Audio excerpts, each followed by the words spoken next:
ភិបាលខេត្តប៉ៃលិនចុះពិនិត្យមើលការបង្កប់បង្កើនផលដំណាំបន្លែសម្រាប់ផ្គត់ផ្គង់ទីផ្សារក្នុងស្រុកនិងនាំចេញដោយធានាបាននូវតម្លៃទីផ្សារនិងគុណភាពប្រកបដោយទំនុកចិត្តថ្ងៃទី16ខែសីហាឆ្នាំ2026លោកជំទាវបណ្ឌិតបានស្រីមុំអភិបាលនៃគណៈអភិបាលខេត្តប៉ៃលិនបានអញ្ជើញដឹកនាំមន្ត្រីជំនាញនិងក្រុមការងារចុះពិនិត្យមើលដោយផ្ទាល់ការបង្កប់បង្កើនផលដំណាំបន្លែក្នុងខេត្តប៉ៃលិន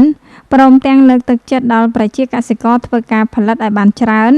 ដើម្បីផ្គត់ផ្គង់ទីផ្សារក្នុងស្រុកនិងនាំចេញដែលធានាបាននូវតម្លៃសមរម្យនិងគុណភាពតាមបែបធម្មជាតិប្រកបដោយទំនុកចិត្តមិនប៉ះពាល់ដល់សុខភាពលោកជំទាវបណ្ឌិតបានស្រីមុំអភិបាលខេត្តប៉ៃលិនបានមានប្រសាសន៍លើកឡើងថា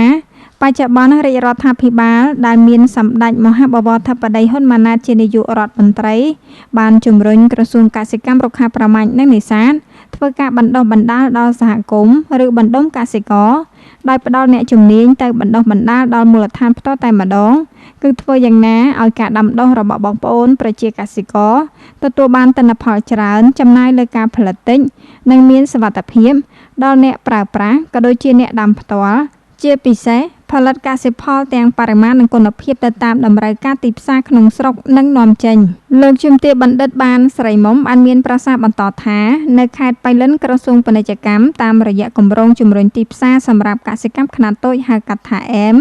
ក៏បានរៀបចំជាបណ្ដុំផលិតផលក្នុងស្រុកតាមបែបធម្មជាតិដើម្បីជំរុញឲ្យបងប្អូនប្រជាកសិករយើងបង្កើនការចិញ្ចឹមនិងការដាំដុះបន្ថែមទៀតក្នុងការផ្គត់ផ្គង់ឲ្យបានទាន់ពេលវេលានិងតាមតម្រូវការទីផ្សារក្នុងតម្លៃមួយសមរម្យជៀសវាងការផលិតដែលគ្មានគុណភាពនិងមិនមានទីផ្សារ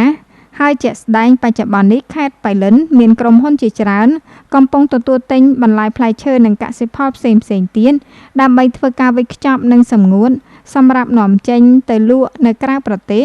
ដូចជាប្រទេសចិនប្រទេសវៀតណាមសហគមន៍អឺរ៉ុបនិងសហរដ្ឋអាមេរិកជាដើម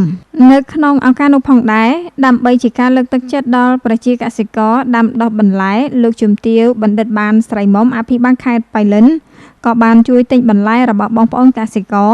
ព្រមទាំងជំរុញឲ្យពួកគាត់បង្កើនការដាំដុះបន្លែសរីរាង្គឲ្យបានច្រើន